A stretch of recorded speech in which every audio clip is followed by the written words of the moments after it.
El barro no es buen amigo de los navegantes. Dificulta el tránsito del barco y uno se encuentra en la obligación de crear nuevas rutas o quedar varado. Pero debo confesar que esta parada va a cambiar la forma en que percibimos los problemas.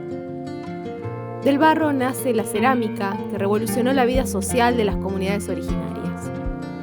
Se data la presencia de la cerámica en el noroeste argentino desde hace 3.500 años. Cómo se producía, sus formas y usos dan cuenta de diversos momentos en la historia de nuestros pueblos. Gracias al trabajo de los científicos sobre la cerámica, podemos conocer sobre la economía de un lugar, rituales y costumbres, formas de alimentación, intercambios, maneras de producir y pensar. Sin duda, la historia de nuestras culturas está hecha de barro. En Santa Rosa existe un grupo que se ha propuesto rescatar esta práctica que devuelve a la vida formas prehispánicas que dialogan con nuestro presente.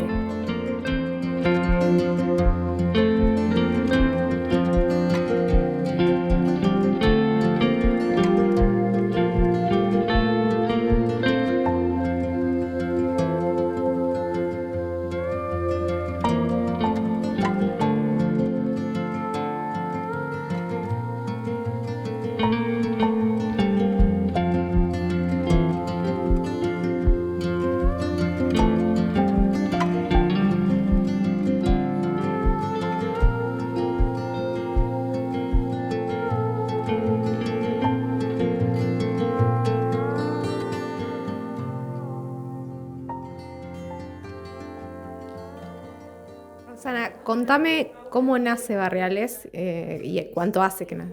Mira, nosotros estamos juntas hace 21 años.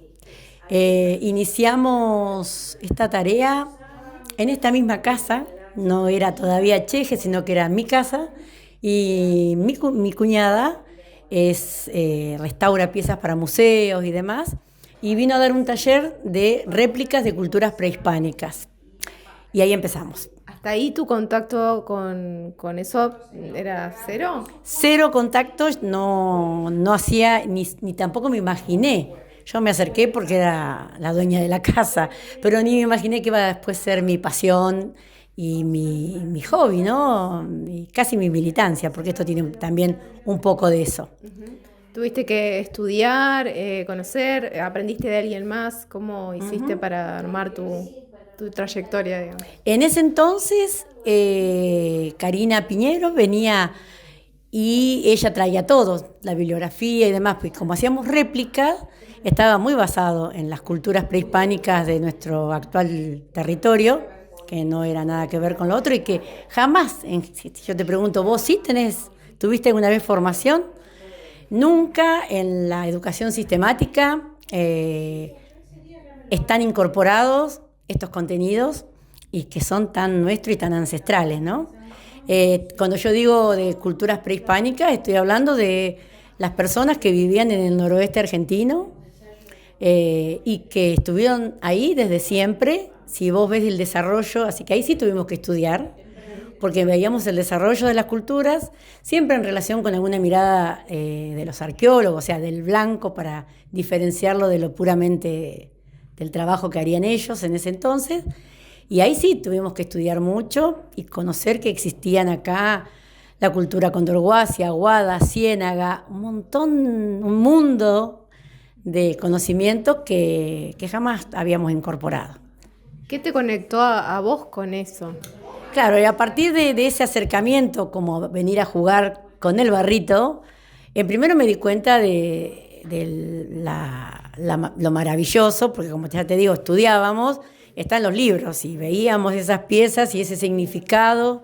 Hoy en día se piensa de otra manera, se habla de la cosmovisión de esos pueblos. Entonces se los vincula más con el quehacer. En el momento que nosotros empezamos a estudiar, empezábamos a mirar la pieza, analizar las medidas, todo milimétrico era, y hacíamos la réplica. Eso es lo que nos dio, es una gran capacidad para moldear la cerámica, la arcilla, el barro. Trabajamos con arcillas rojas, hacemos pastas preparamos, pero en general la base es la arcilla roja, a diferencia de la mayoría de los ceramistas que usan la blanca como la más utilizada, porque nosotros lo hacemos todo a mano, no hay torneado, se hace todo a mano. ¿Cómo consiguen la arcilla? Porque de mi poco conocimiento, recuerdo que nosotros sacábamos arcilla del suelo, digamos, pero creo que es arcilla blanca, no sé ahí cómo... Bueno, la arcilla es parte del suelo, no en cualquier lugar, no sé, un pocito en tu casa, hay suelos y suelos. En La Pampa hay varios yacimientos y hoy en día se están sistematizando dónde puede haber y demás. Nosotros en general, bueno, nuestra delicia es poder traer del noroeste argentino, que es donde está la mejor calidad tal vez de arcillas de acá, de la actual Argentina. Pero nosotros, por ejemplo, compramos a un señor que extrae de un yacimiento en Córdoba, arcilla totalmente artesanal. Después nosotros hacemos nuestras pastas, no es lo mismo elaborar una olla que va a fuego directo que otras piezas. Todas las piezas son utilitarias. ¿Qué significa esto? Que se pueden usar en la cocina de tu casa, bueno, no son de adorno solamente. Aunque la gente viene acá y dice, ¡ay, qué hermoso! Eso yo lo tendría en una repisa, pero eso es otra cosa. Todas son utilitarias. ¿Qué les pasó a ustedes cuando empezaron a hacer las primeras piezas? Justamente ahí, ¿no? Empezás a acumular piezas y ¿qué usos le das? ¿Cómo te relacionas con lo elaborado? Bueno, cuando hacíamos réplicas teníamos porque está muy vinculado también con lo sagrado de esas culturas. En general, la naturaleza para las culturas prehispánicas era adoración a animales, a los elementos de la naturaleza y mucha ceremonia, ¿viste? Entonces nos costaba usar un vaso de la cultura aguada, actual Catamarca, ¿no? Un vaso que sabíamos que era ceremonial y que tenía un jaguar de determinada manera que implicaba una simbología para tomar el vino. Eso nos duró un poquito. Después nos dimos cuenta lo hermoso que era tomar en esos vasos o en un vaso Zeppelin, que podemos chusmear después para que vean lo que es un vaso Zeppelin, que eran para ceremonia. En nuestras casas, nosotros somos 11 actualmente, cocinamos en nuestras ollas, calentamos en nuestras fuentes, tomamos el té en nuestros vasos grandes, bueno, y además es sumamente saludable. O sea, consumir lo elaborado en barro implica dejar de lado toda la contaminación que pueda traer cualquier tipo de aleación de metal. Entonces es hasta un acto político para nosotros hoy en día pensar en que todos tenemos que tener nuestra olla de barro y actuamos en consecuencia. Todos los años hacemos talleres, que la gente descubra y se conecte con eso. Todos podemos, no es nada estrafalario.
Estoy bruñendo en este momento, que es como el acabado de la pieza. Lo que le da el brillo y lo que la impermeabiliza sobre todo.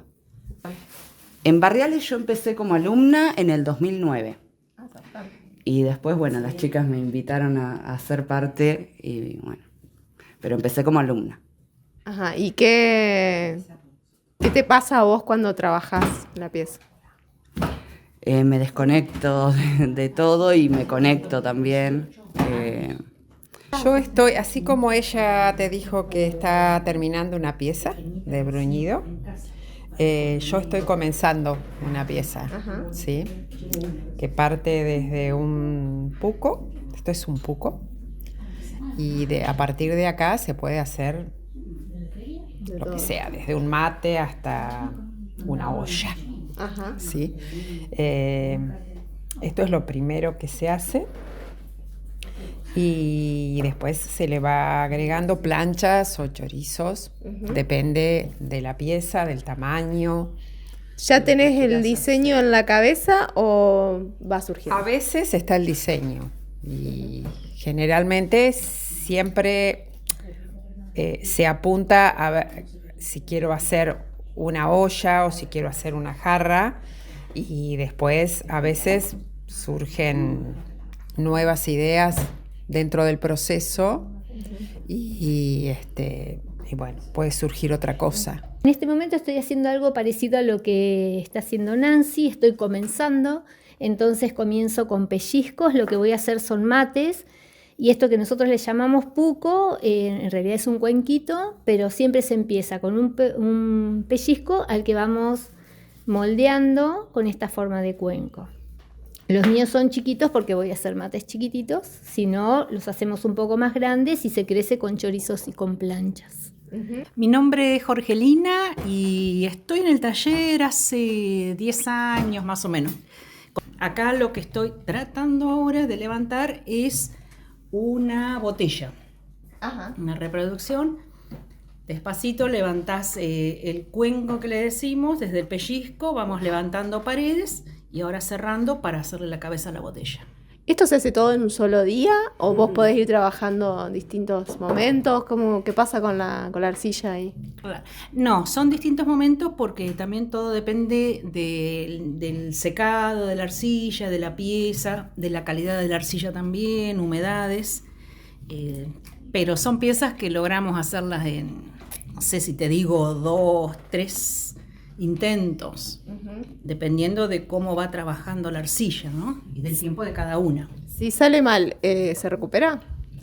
Si sale mal, eso es un proceso que lleva cada artesana. Porque muchas veces tercamente la querías acomodar y la llevas al horno y no funcionó. Si ves que de entrada está mal, ahora aprendimos con el tiempo a hacernos amigas del empezar de cero, digamos.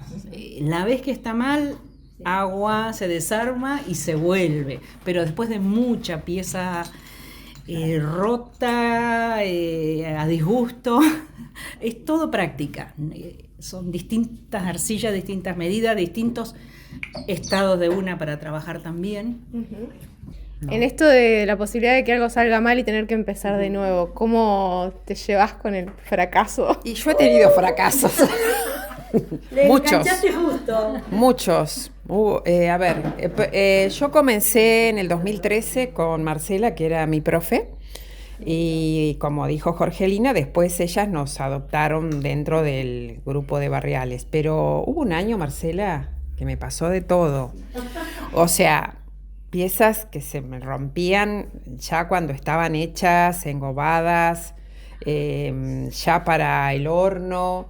Se me quebraba, no sé qué pasaba, pero nada, volví a empezar, volví a hacer sobre los errores, en qué fallé, porque también uno se pregunta eso, cómo fue el proceso, ¿no? Sí, charlamos mucho sobre eso. ¿No te pasó en algún momento decir, bueno, esto no me sale, renuncio completamente? Ay, creo que nunca dije renuncio.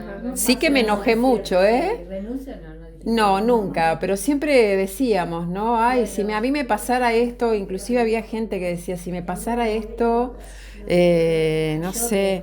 Y nunca estuvo en tu cabeza dejar porque te pasaba. Sí creo que fue un proceso interno de aprendizaje que va más allá del trabajo con la arcilla. Sí. O sea, Fue una cuestión hasta de personalidad, Claro, ¿no? sí. De luchar con características propias, porque tuvo que tener mucha paciencia Sí, sí. y aceptación, Sí, porque sí. de verdad eran accidentes, pero le pasaban a ella.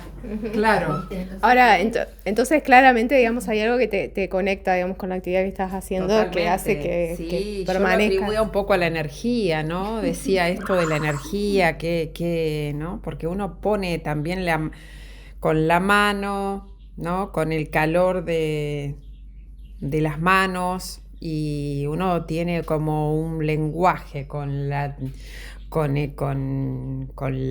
barro, ¿no? Es como que es algo así. Yo lo entiendo como un lenguaje. Una relación, y bueno, a veces puede pasar que no estamos con las mejores energías como para que la pieza nos quede como nosotros queremos.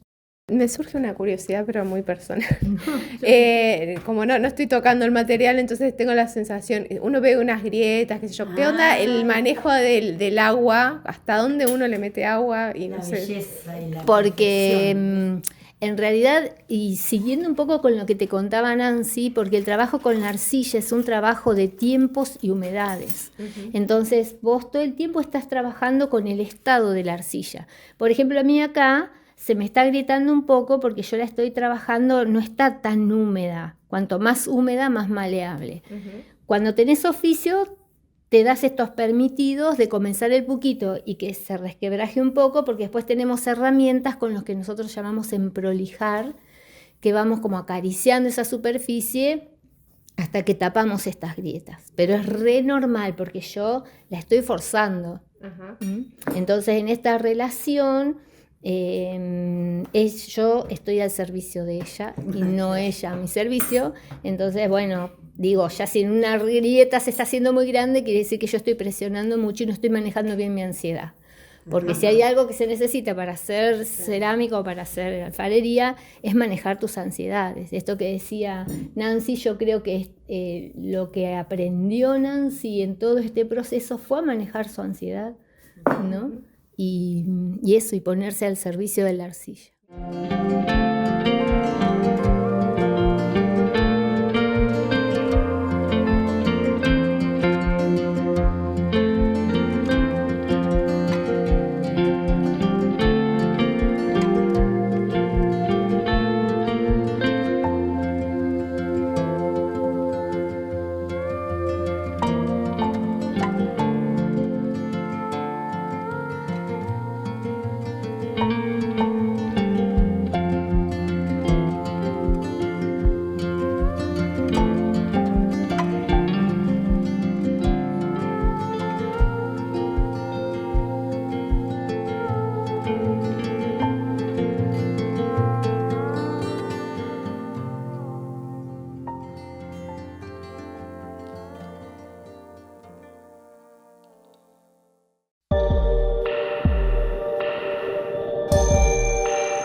¿Las piezas que están exhibidas acá están en venta? Nosotros tenemos, además de talleres y de nuestros encuentros toda la vida, tenemos montada una tienda.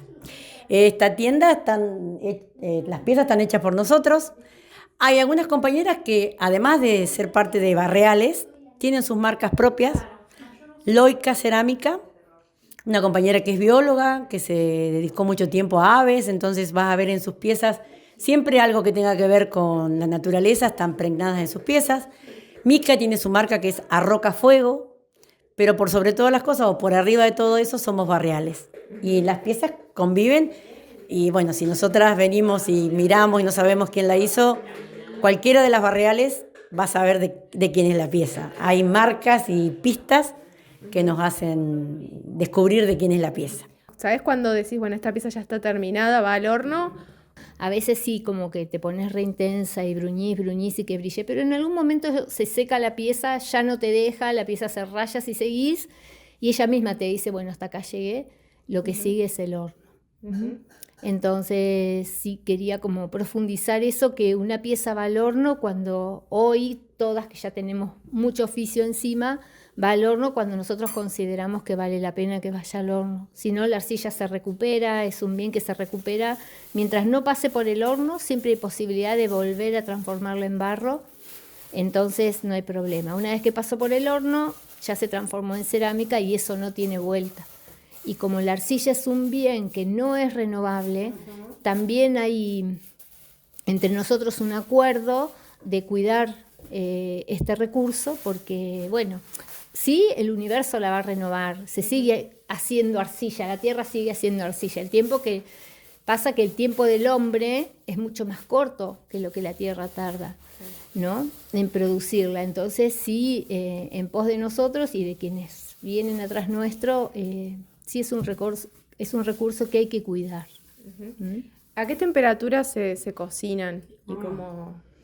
Bueno, nosotros como trabajamos con horno de leña, la temperatura de cocción ronda los 1000 grados, que es una temperatura necesaria para que la arcilla tenga cierta dureza mecánica, para que también se reduzca su porosidad. Después en cerámica hay temperaturas mucho más elevadas que llegan hasta los 1200 grados, pero como nosotros reproducimos una forma muy similar a la que usaron los pueblos originarios, preferimos el horno de leña y, bueno, esta temperatura.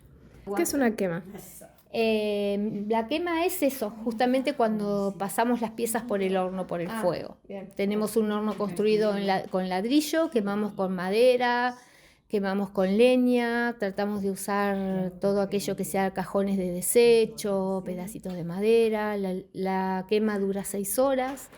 Es bastante ardua, estamos largo rato templando, calentando despacito las piezas hasta que suben de temperatura y las llevamos a un fuego directo, potente, hasta que se ponen rojas.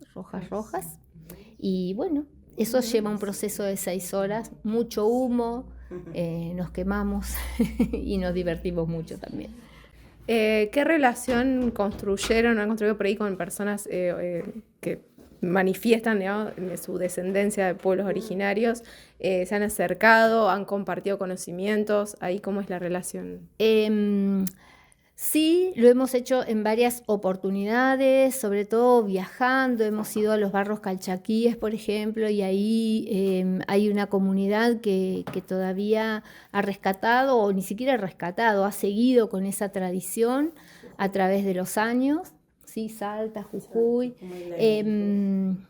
Obviamente todo está como supeditado a la historia de los pueblos, ¿no? Cuanto más corridos de sus espacios, como acá en La Pampa, donde el genocidio fue más grande y más cruento, más difícil ha sido conectar con esas raíces. Al punto que cuando nosotros comenzamos con esta tarea, pensábamos que en La Pampa no había habido cerámica, que los pueblos originarios de acá no habían hecho cerámica y que las arcillas de La Pampa no servían, cosa que hoy sabemos que, bueno, que estábamos totalmente erradas por desconocimiento, obviamente, ¿no? Sí hay una cerámica pampeana. Más de cosas utilitarias, jarras. Y también, ¿sabes qué? Está muy sabido que como esta zona era una zona de intercambio, de cruce en determinadas épocas del año, de pueblos del lado andino y de pueblos del lado litoral, había también intercambio de piezas. Entonces, también ahí vimos que muchas de las cosas que había tenían rasgos, y vos decís, ¿cómo? Esto es más tupí guaraní o no. Y claro, pero venían e intercambiaban, y entre ellos eso. Sí, como la cerámica como testimonio de que los Andes, claro, por ejemplo, no era un límite como hoy, sino que en realidad era un paso. Nosotros tenemos conocimiento que en el interior se siguen haciendo piezas con raíces, ya sea ranqueles o mapuches, que hoy conocemos y cada vez que podemos compartimos con esas personas y con lo que también esas personas tengan ganas de compartir, ¿no? La llegada de los conquistadores produjo un borramiento en las connotaciones culturales, simbólicas, rituales y religiosas de la cerámica de las culturas originarias, como también un menosprecio técnico y formal de la tradición local, reemplazadas por técnicas y estéticas traídas de Europa. La arcilla utilizada para la elaboración de las piezas fue escindida completamente de la naturaleza y su dimensión espiritual, tomada exclusivamente como un recurso a explotar. Las producciones artísticas postcoloniales van a proponer una nueva mirada sobre el territorio que habilitan a pensar ya no a la tierra como un material inerte, sino con una dimensión simbólica trascendental. La arcilla se constituye así como historia viva, naturaleza, hábitat, cobijo y alimento.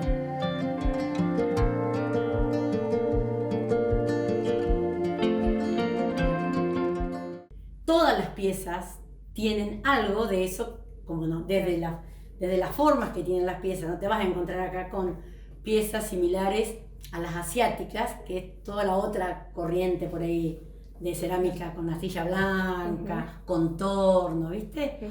Nos marcó para toda la vida. O sea, por más que hoy no hacemos todas réplicas, algunas hay, pero es difícil, especialmente para comercializar, porque no es lo mismo levantar una pieza replicando las medidas, los colores, el dibujo exactamente, como una pieza de museo, que los libros, todo lo que hay muchísimo, que levantar una pieza y bueno, y esto que te decían las chicas, por ahí en el proceso, mira, me quedó, no, hago esta cosa. Claro. Lo otro es eso, pasábamos encuentros y encuentros tratando de replicar el dibujo, bocetábamos muchísimo, teníamos que hacer dibujos, medidas, hacer las proporciones, y luego no había una posibilidad de poner, siempre nos pasa que no es muy difícil poner precio, valor sí sabemos cuál es el valor de todo eso, pero poner un precio, y en el caso de la réplica la gente decía,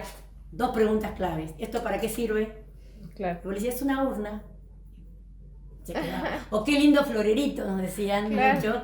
Entonces, claro, las representaciones tienen que ver con tus prácticas y con tus saberes, ¿viste? Entonces, caminamos por otro lugar. Un gran ceramista, un maestro, Tato Corte, un muy buen ceramista, un día nos planteó, che, cuando el día de mañana se busquen los tiestos de nuestra época, van a encontrar tiestos parecidos a los que hace miles de años. ¿Por qué no dejan sus propios tiestos? ¿Y por qué no dejan? Y nos movilizó mucho eso también. Pero al principio era como, ¿viste? Y quien nos formó era muy purista. Entonces era como un tema, no nos podíamos mover de eso. Apropiarse y resignificarlo, ¿no? Claro, creo que va por ahí. Creo que eso era lo difícil, porque no es posible, yo creo que no es posible hablar de cerámica americana sin acercarte a la cosmovisión que tuvieron los pueblos americanos. Entonces vos podés tomar cualquiera de estas piezas que intentan ser una réplica y esto está cargado de significado, porque hay una parte de la cosmovisión indígena que tiene que ver con la circularidad de la vida, con una concepción de la muerte no como final o como castigo, sino como un pasaje. Entonces, el hecho de que haya círculos concéntricos tiene que ver con esa energía revitalizada todo el tiempo y que nunca se termina porque no había finales en esta cosmovisión. Porque hay rojo y blanco, no hay azul. La dualidad, por ejemplo, ¿no? Que el mundo no está compuesto por unidades, sino por opuestos complementarios, que está en permanente tensión, esa tensión es la chispa de la vida. Entonces, todos esos conceptos también yo creo que también afectaron nuestra visión del mundo. De alguna manera también nos transformaron personalmente a cada una de nosotras, ¿viste? Y creo que por eso también el respeto y esa, por ahí no sé si temor, pero sí yo creo que era respeto a la hora de salirnos de la réplica y tomar esas imágenes y esas formas que que pertenecieron a los pueblos originarios y traerlo a nosotras, ¿no?